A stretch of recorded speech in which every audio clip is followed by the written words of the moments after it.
My name is Lucas Bennett, and I can pinpoint the exact moment my father decided I was no longer part of the family. It was a Wednesday afternoon, around 3:30 p.m., when my phone buzzed with a notification that would eventually ignite 48 hours of chaos. "Don't bother coming to the anniversary party. We're done with you."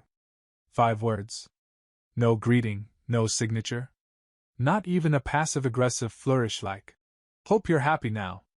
I read the text while standing in the glass-walled conference room of the firm I'd sacrificed the last decade of my life to.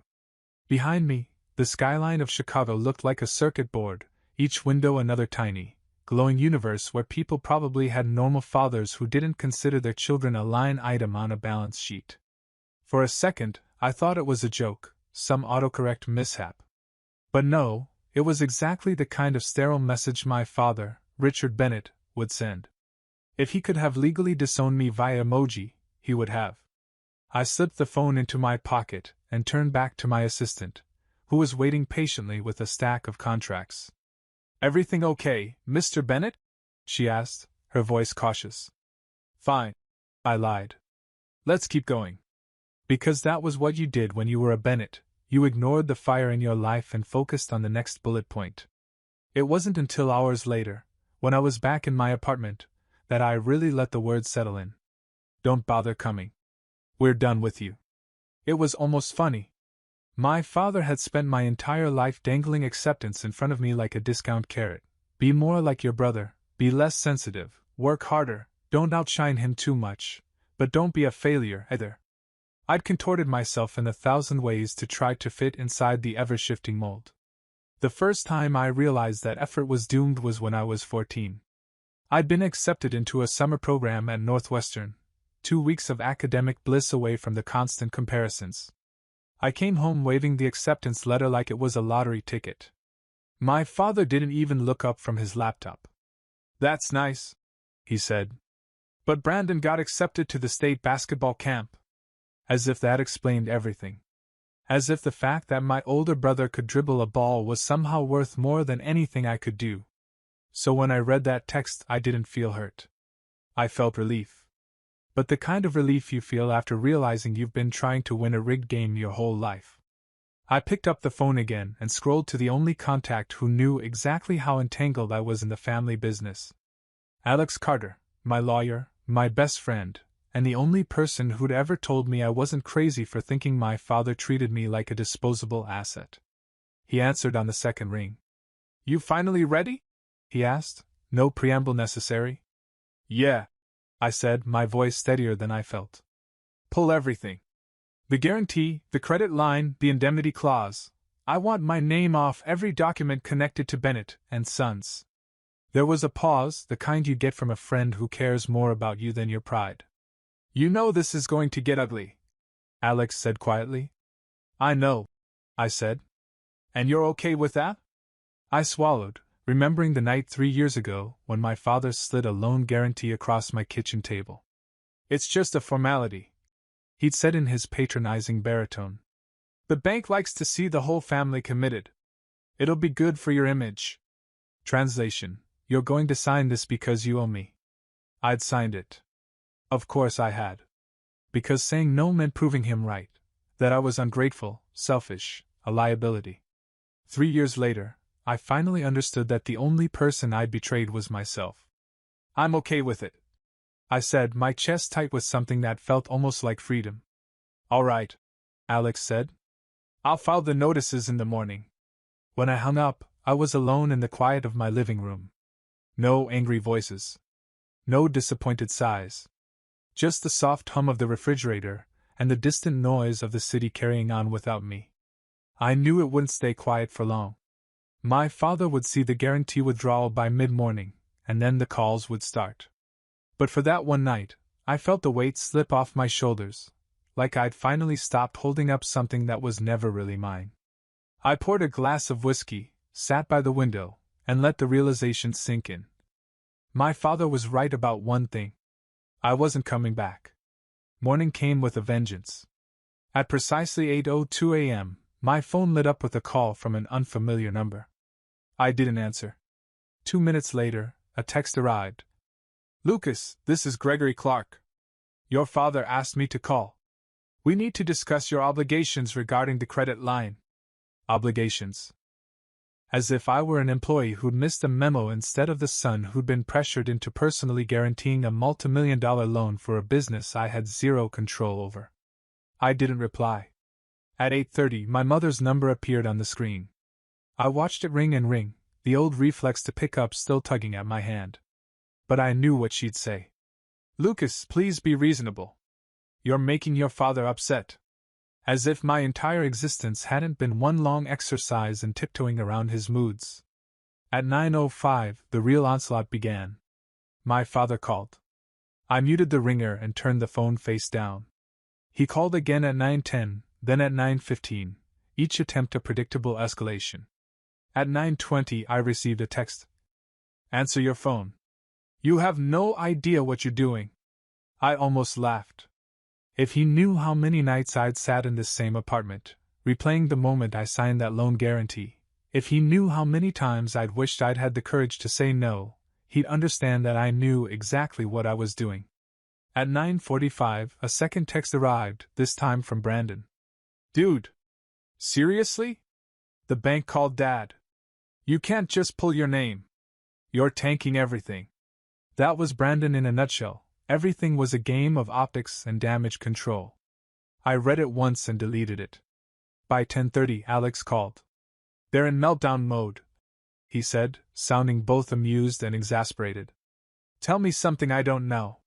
Your father's CFO called my office. They want you to reconsider your position. I'm sure they do. And, Alex continued, Gregory Clark left me a voicemail. They're threatening to sue you for breach of fiduciary duty. That was so absurd I actually laughed. I don't have fiduciary duty, I said. I'm not on the board. I'm not even an employee. I know, Alex said calmly. But you understand this isn't about winning a lawsuit. It's about scaring you. I rubbed my eyes. And if that doesn't work? Then they'll escalate. There was a silence, the kind that sits heavy between old friends. Are you ready for this, Lucas? He asked, voice softer. I thought about the last decade of my life, of every Thanksgiving dinner where I was interrogated about my loyalty, of every time my mother said, You know how your father is, as if that excused everything. Yes, I said. I'm ready. At noon, my father finally left a voicemail.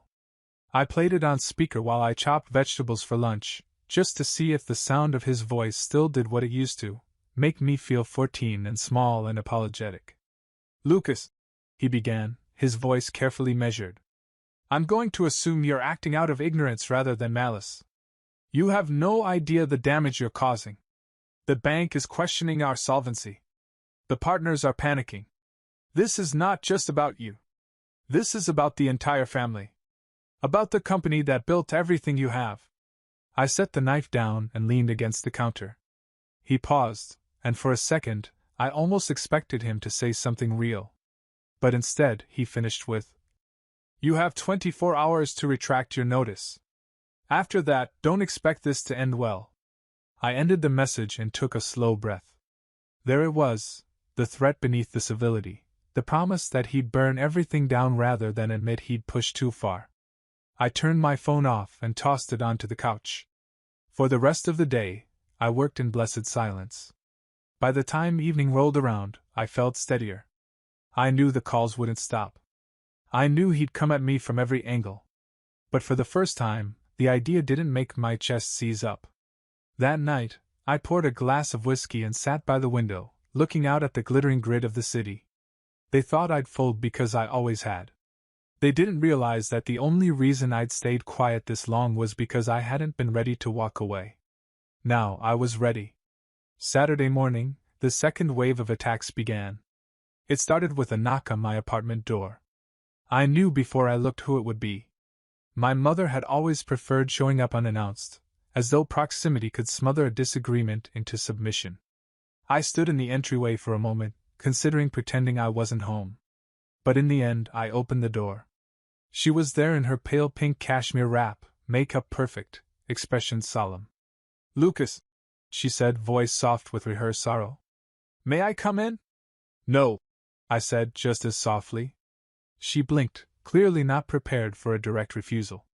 This isn't how we solve things, she began, smoothing the wrap over her shoulders. I'm not interested in solving things, I said. I'm interested in being done with them. Her lips pressed into a thin line. You're behaving like a child. I felt an old, familiar tug in my chest. That was her favorite script: if you didn't comply, you were immature. If you stood your ground, you were cruel. You know what's childish? I asked, leaning one shoulder against the doorframe.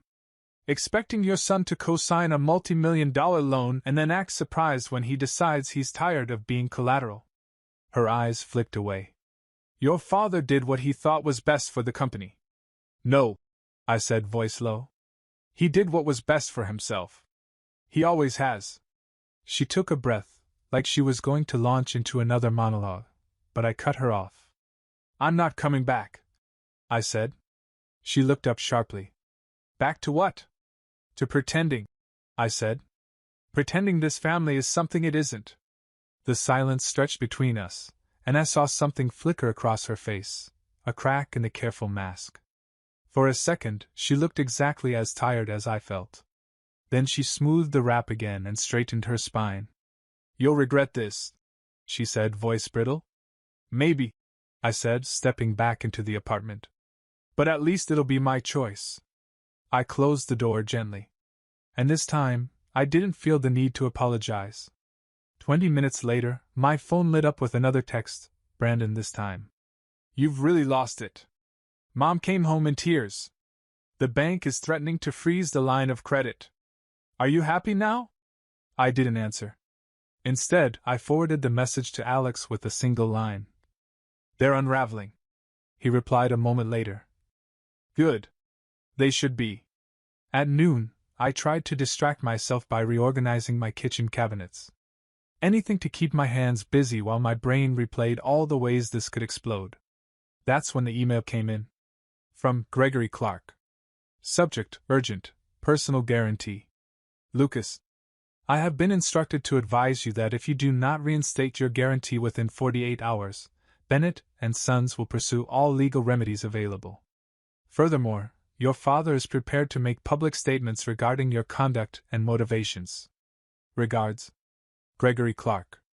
I stared at the screen, equal parts exhausted and amused. Public statements. As if I were a politician caught embezzling, not a son finally setting boundaries. I closed the email and poured myself a glass of water. The longer this went on, the more obvious it became that my father only had two tools: intimidation and shame. And neither worked anymore. At 3 p.m., Alex called. I've reviewed the letter, he said. It's bluff. They have no grounds to sue you. Doesn't mean they won't try, I said. They can try, Alex said calmly. We'll bury them in countersuits. You have nothing to worry about legally. I exhaled, feeling a knot in my chest loosen. Thanks, I said. You sure you're okay? He asked. I thought about the night I signed that guarantee. About the way my father had clapped me on the shoulder like I was a loyal employee instead of a son. I'm better than okay, I said. That evening, I turned my phone off again. I made dinner, real dinner, not takeout. Pasta with roasted vegetables. A bottle of red wine. Halfway through eating, I realized it was the first meal in years I hadn't eaten with one eye on my phone, waiting for the next crisis. It tasted better than any peace offering my father had ever pretended to extend. Sunday dawned gray and cold, which felt appropriate. I woke to find 18 missed calls and 4 voicemails stacked like angry little dominoes. I didn't listen to any of them. Instead, I made coffee and sat at my kitchen table, scrolling headlines on my laptop like a person whose life wasn't quietly detonating. Around 9 a.m., Alex texted. Just FYI, they've retained outside counsel. Looks like they're serious about filing something. It's still nonsense, I replied. Let them. At 10, the doorbell rang. I didn't have to look to know it was Brandon. He always showed up in person when he thought he could be the reasonable one. Sure enough, when I opened the door, he was standing there in a Patagonia vest, holding 2 paper cups of coffee like a peace offering. Dude, he sighed. This is ridiculous. Hello to you too, I said. Can I come in? No. He shifted the cups from one hand to the other. You're really not going to talk to me? You're talking right now. He exhaled, like I was being intentionally difficult. Look, I get that you're pissed. Dad shouldn't have pressured you. But you pulling your name? You're blowing up the whole company. You know that, right? I crossed my arms. You mean the company I have no stake in? You have a stake because you're part of this family. He snapped. No, I said calmly. I was part of this family. Then he texted me to say I wasn't. Brandon ran a hand over his neatly trimmed beard, searching for the right script. Can we not do this? He tried, lowering his voice. Mom's a wreck. Dad is, well, you know how he is. You're proving a point, okay, but at what cost? I leaned against the doorframe. At the cost of my own peace, I said. Which is overdue. His jaw flexed. You're unbelievable. That's what you all liked about me, I said lightly. I was very believable. I believed every excuse, every lie, every demand dressed up as duty. I'm done. I started to close the door, but he stepped forward. Lucas. I held up a hand. You should go, I said, softer than I expected. He didn't argue. He just turned and walked back to the elevator, coffee still in hand. I closed the door. And instead of feeling triumphant, I felt sad. Because no matter how toxic it was still my family. But sadness wasn't the same as regret. At noon, Alex called. They'd drafted the first version of the complaint. He said, It's flimsy. They're alleging you had a familial fiduciary obligation. That's not a real thing, by the way. I know, I said. But they're trying to scare you. Yeah, I said, looking out the window at the January sky. And it won't work. I could hear the smile in his voice. That's why I like representing you. By late afternoon, my phone was blessedly silent. I used the time to clean my apartment. I organized the kitchen drawers, scrubbed the bathroom tiles, vacuumed the rugs. It was the most peaceful day I'd had in years. When the sun started to set, I made dinner again, roast chicken and potatoes, and ate at my table with the radio playing quietly. I thought of my father, pacing his office, furious that I hadn't called to explain myself. I thought of my mother, telling herself she'd done everything she could. I thought of Brandon, rehearsing new arguments for next time. And I felt something I hadn't expected, relief. Because even if this turned into the legal circus Alex predicted, I finally knew who I was without them. And it turned out I liked him. Monday morning, my phone was already lighting up before I'd had my first sip of coffee. I didn't answer. At 8:15, an email landed in my inbox with the subject line, Important, family meeting. I opened it because curiosity is my worst habit. It was from my father's assistant, drafted like a corporate memo. Lucas, you are requested to attend a meeting with Richard Bennett and Gregory Clark to discuss your recent withdrawal of the personal guarantee. Time Tuesday, 7 p.m. Location, the Conrad Hotel, Executive Suite. Please confirm attendance. I closed the email without replying. At 9, Alex called. They're trying to set a trap, he said without preamble. I know, I said. They want you on their turf so they can badger you in person. Maybe intimidate you into signing something. I figured. Alex paused. Are you planning to go? Yes, I said. There was a beat of quiet. Then I'm coming too, he said. You don't have to. Lucas, he interrupted. They've underestimated you your whole life. That doesn't mean I will. I exhaled. All right. The rest of the day passed in a strange hush. No more calls. No more doorbell ambushes. Just an unnatural quiet that felt like the moment before a storm breaks. By evening, my phone finally buzzed again. A text from my mother. Please. Don't do this. I didn't reply. Tuesday dawned cold and clear. I went to work. I signed documents. I sat through meetings where I contributed exactly as much as necessary and no more. By 5, I was back home, sitting at my kitchen table staring at a legal pad where I'd scribbled everything I needed to say. I knew it wouldn't matter. People like my father didn't care about the truth. They cared about the performance, about making sure no one saw the cracks. At 6:30, Alex picked me up. He wore a dark suit and the expression he reserved for depositions and shareholder wars. "You ready?" he asked as I buckled my seatbelt. "As I'll ever be," I said. When we reached the hotel, the concierge escorted us up to the executive suite. The door opened to reveal my father standing in front of the fireplace, arms folded across his chest. Gregory Clark was seated at the table, a thick file in front of him. My mother sat near the window, her hands clutched in her lap like she was bracing for impact. Brandon wasn't there. For once, he'd found a conflict he wanted no part of.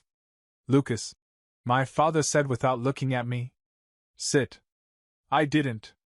Instead, I stepped just far enough into the room to let the door swing shut behind me.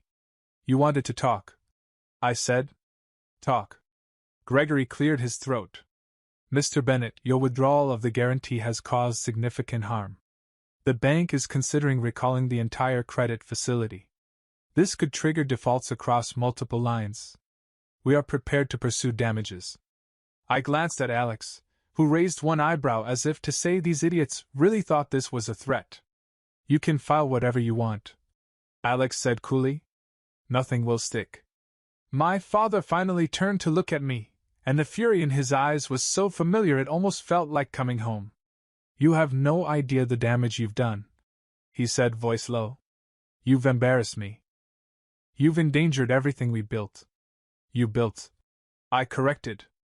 "I was never given a choice to be part of it." He stepped closer. "You are part of it. Whether you like it or not. Your name is Bennett. For a long time, that meant I didn't have a choice," I said. My voice was steady, even though my hands were shaking. "But I've realized something." "I do." My mother made a small noise, somewhere between a sob and a gasp. "You'll regret this," my father said. "Maybe," I said. "But that's my risk to take." Gregory shifted uncomfortably. Alex straightened a stack of papers he'd brought and set them on the table. "These are formal notices confirming Mr. Bennett's revocation of the guarantee and indemnifying him of any liability," he said. "You can accept them, or you can spend the next 2 years losing in court." No one moved. For the first time in my life, I wasn't the one waiting to be told what happened next. I was the one deciding. The silence in that hotel suite stretched so long it stopped feeling tense and started feeling absurd. My father was still standing by the fireplace, gripping the mantel like he might rip it off the wall. My mother kept dabbing her eyes with a tissue she hadn't actually used. Gregory Clark looked at his expensive watch, as if he'd rather be anywhere else. Finally, my father spoke, voice sharp as broken glass. "You've always thought you were better than this family." I didn't answer. He took a step toward me, his jaw tight. "You've never understood sacrifice. Responsibility. You think your success happened in a vacuum?" I almost laughed. "Yes. That's exactly where it happened. In the hours you spent ignoring me and the decades you spent telling me I wasn't enough." His nostrils flared. "You're selfish." Alex cleared his throat. "Mr. Bennett." But I held up a hand. "No," I said quietly. "Let him say it." My father's gaze didn't waver. "You want to be free? Fine. But don't expect to come crawling back when you realize you're alone." It didn't hit like it used to. Maybe because it wasn't new. Maybe because I was tired of pretending it was ever my job to hold his empire together. "I won't be crawling anywhere," I said. Gregory finally cleared his throat. "Lucas, if you refuse to sign a reinstatement of the guarantee, we have no choice but to proceed." "Then proceed," Alex said flatly. There was another long pause. My mother's voice wavered. "Please. Just think about what you're doing. You're destroying the company. Your father's reputation was never my job to protect." I finished. My father turned away. Alex placed the final set of documents on the table, formal letters withdrawing any consent, any signatures, any illusions that I'd ever been anything but a pawn. "This is your copy," he told Gregory. Consider yourselves served. We left them there, frozen in that too bright suite. On the elevator down, my legs were shaking. Alex didn't say anything. He just reached over and rested a hand on my shoulder. When we hit the lobby, I finally exhaled. You okay? He asked. I nodded. Yeah. And it was true. For the first time, I felt something close to clean. That night, I went home, turned my phone off, and sat in the quiet. I expected regret to creep in, but it didn't. The next morning, I woke to find that my father had made good on his final threat. An email blast had gone out to the extended family. Subject: Lucas's betrayal. It was a self-pitying manifesto. A play-by-play of how I had abandoned them, how I had attacked the very people who made him, and how I was choosing ego over loyalty. I read the entire thing with the same curiosity you'd bring to a gossip column. And then, for the first time in a very long time, I laughed. Because he'd finally said the truth out loud. He thought I owed him everything. And now, he was learning that I didn't owe him anything at all. By midweek, the fallout was in full swing. First came the phone calls from extended relatives. Most were variations of the same theme. Lucas, can't you just sit down with your father? Lucas, think about your mother. Lucas, do you really want to be the reason the company goes under? And the best one, courtesy of my Aunt Sharon. Lucas, it's not too late to apologize. I didn't answer any of them. Instead, I forwarded every voicemail to Alex. You know, he said when he called later, most people would be unraveling right now. I'm not most people. I said. No, he agreed, voice dry. You're much harder to intimidate. Thursday, the official paperwork arrived. 2 thick envelopes slid under my door. One was from my father's attorney, threatening to sue for damages. The second was a cease and desist letter claiming my actions constituted defamation. I read both on my kitchen counter while eating toast. When I finished, I set them aside and texted Alex. They're trying everything. He replied immediately. Let them. It won't hold up. That night, as if scripted, Brandon called again. I let it ring. When he texted, it was exactly what I expected. You've proven your point. Now grow up. That was the difference between us. He thought this was about proving something. It wasn't. It was about leaving. Friday morning, I called Rebecca, my cousin, the only one in the family who'd ever admitted it wasn't normal to live under Dad's thumb. She picked up on the second ring. Wow, she said. You're alive. More alive than I've ever been. I said. Good. Because the family group chat is a dumpster fire. Let it burn. I said. She laughed. I can't believe you actually did it. I can't, I said. And I realized I meant it. That evening, I came home to another email from my father's lawyer, this time requesting a mediation session. I didn't reply. Instead, I poured a drink and watched the city lights flicker on. For years, I thought that walking away would feel like failure. But all it felt like was relief.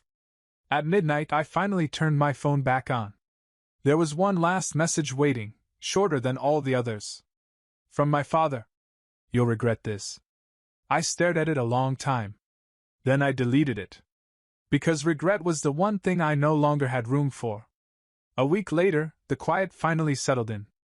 Not because my father had given up, he hadn't. But because I'd stopped waiting for the next strike.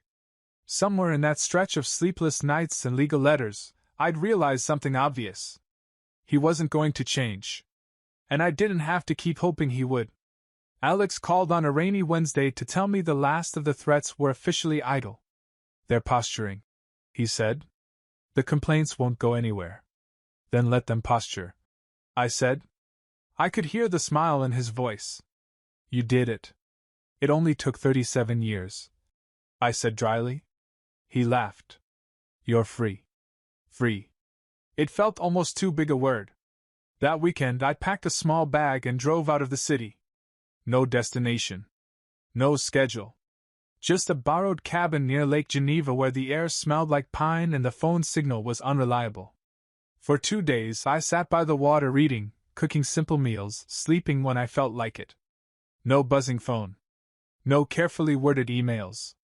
No family demanding I sacrifice another piece of myself for their comfort. On Sunday night I sat on the porch with a blanket around my shoulders and watched the last light fade off the lake. I thought about everything that had happened. The moment I signed the guarantee. The moment I unsignaled my compliance. The night in the hotel suite when I finally told my father no. And I felt okay. Not triumphant. Not bitter. Just done. When I drove back into the city Monday morning, I knew exactly what I had to do next. I opened my email, found the draft resignation letter I'd been tinkering with for months, and sent it. Not to my employer. To the Bennett family group chat. Subject: closure. Family. I'm sure you've all heard your preferred version of the story by now. Here's mine. I did what I had to do. I don't regret it. I don't expect you to understand. I don't need you to. I wish you all peace. Please do not contact me further. Lucas. I closed my laptop and exhaled. Minutes later, my phone buzzed with Brandon's number. I didn't answer. Then my mother's number. I silenced it. And when my father's name finally appeared, I turned the phone off altogether. That evening, I poured a glass of wine and stood by the window, watching the city in all its indifferent glory. I thought about how many years I'd spent wanting to belong. And how good it felt to finally belong to myself. I knew there would be days I'd second-guess this choice. Days when I'd wonder if there was something else I could have said or done to change him. But deep down, I knew better. You can't negotiate with someone who sees your worth as a function of your obedience. And I was done being obedient. As the last of the sunset slipped behind the skyline, I felt something I hadn't felt since I was a kid. Hope. Hope that the life ahead of me was mine to build, without anyone else's permission. And for the first time in a long, long time, that was enough.